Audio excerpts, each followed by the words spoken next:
cas d'usage le plus classique, c'est de vouloir figer le mouvement. Vous prenez en photo quelque chose qui bouge, vous souhaitez avoir la photo la plus nette possible. Vous avez donc besoin de ce qu'on appelle de figer le mouvement.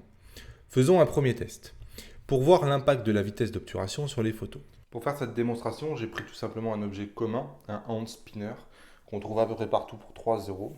Mais vous pouvez aussi bien la faire avec n'importe quoi, hein. Vous pouvez la faire avec la voiture de votre gamin, avec son train électrique, avec tout ce que vous voulez en fait. J'ai pris le hand spinner parce que c'est pas mal puisque ça ne bouge pas en fait. Ça va bouger mais ça ne se déplace pas. Donc pour prendre la photo, c'est plus pratique que de courir derrière le train électrique. Pour pouvoir travailler chez vous et essayer de refaire les mêmes images que moi et avoir les mêmes effets que moi, vous avez besoin de vous mettre en mode S. Donc on l'a vu dans les précédentes vidéos, vous devriez maintenant le savoir, mais histoire que les choses soient claires, le mode S, vous avez besoin de vous mettre en automatique. Donc si vous avez un objectif qui dispose de la base ici, vous le faites directement sur l'objectif.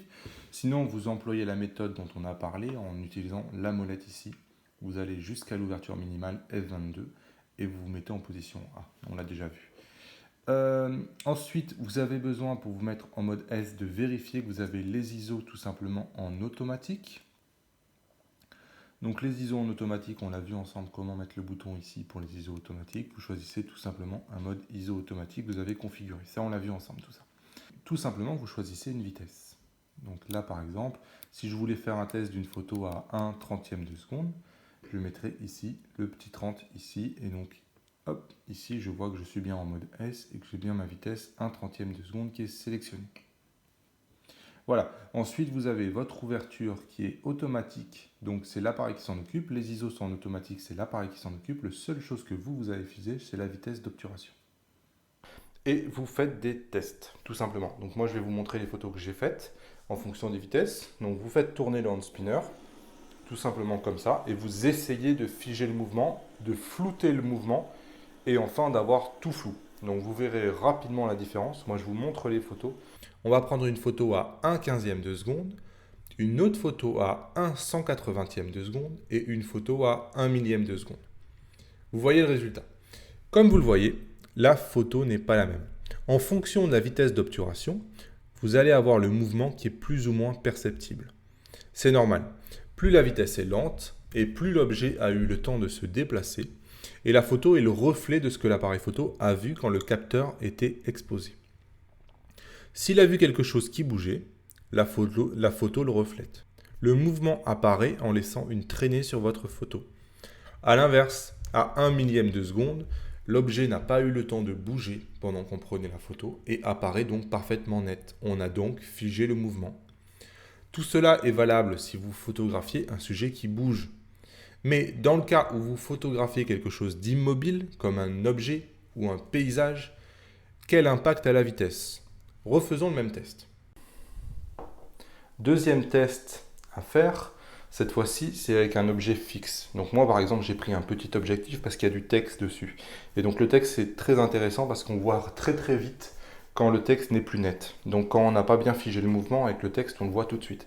Faites la photo de l'objectif, essayez de faire une photo à 1 millième de cet objectif, faites la même photo à 1/60e, vous allez voir que vous ne verrez pas de différence entre 1/60e et 1 millième, puisque de toute façon, une fois que l'objet est figé, il est figé, là, comme c'est un objet qui est fixe, de toute façon, n'importe quelle vitesse pourrait le figer puisqu'il ne bouge pas. Et ouais, comme vous le voyez, l'image est strictement la même. Si le sujet ne bouge pas, vous pouvez faire une photo de 30 secondes ou à 1/8 millième de seconde, votre photo sera la même si l'exposition est la même. Alors, vous devez vous demander comment savoir quelle vitesse prendre en fonction de ce qu'on souhaite photographier. Je vais vous donner cependant quelques repères. C'est des temps qui sont valables si votre sujet n'est pas en gros plan. Si vous êtes en gros plan, il vous faut doubler la vitesse. Les temps que je vous donne, c'est par exemple si votre sujet occupe à peu près 50% de votre photo. En gros plan, encore une fois, doubler la vitesse. Allez, 1/60e de seconde, vous pouvez vous attendre à pouvoir figer soit un sujet fixe, soit marchant lentement. 1/125e de seconde, un sujet marchant. La première chose à savoir, c'est que sauf cas particulier, qu'on verra plus tard dans la formation, vous ne devez jamais descendre en dessous de 1/60e de seconde. C'est la vitesse communément admise pour éviter le flou de bouger. C'est la vitesse de sécurité. 1/60e de seconde. C'est-à-dire, la vitesse minimale pour que vos propres mouvements n'engendrent pas de flou.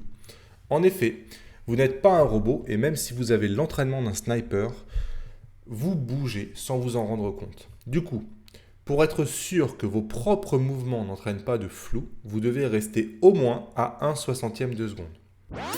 Essayez de descendre en dessous de 1/60 avec cet objectif. Mettez-vous à 1/30, vous verrez que vous allez pouvoir lire le texte un peu moins nettement qu'à 1/60 et ensuite essayez à 1/15 et à une demi-seconde, vous allez voir ce que ça fait. Vous allez vous rendre compte de vos propres mouvements. Et malgré que le fait que l'objet soit fixe, c'est vos propres mouvements. Essayez de vous concentrer pour ne pas bouger. Faites votre maximum. Vous allez voir que ce n'est pas possible. Vous êtes obligé de bouger. Et donc, en dessous d'une certaine vitesse, la photo elle sera automatiquement floue par vos propres mouvements. Allez, on regarde le résultat. Donc c'est très clair, hein, à 1/60, donc c'est parfaitement net, aucun problème. À partir de 1/30, on voit un léger flou. Si on compare les deux images, on se rend bien compte qu'il y en a une plus nette que l'autre. À 1/15, on commence à avoir du mal à lire et à 1/2, carrément, on n'arrive plus du tout à lire. C'est complètement flou. Si vous descendez au-delà de 1/60 de seconde, vous augmentez fortement le risque que la photo soit floue par vos propres mouvements. C'est le flou de bouger. Voilà, vous utilisez...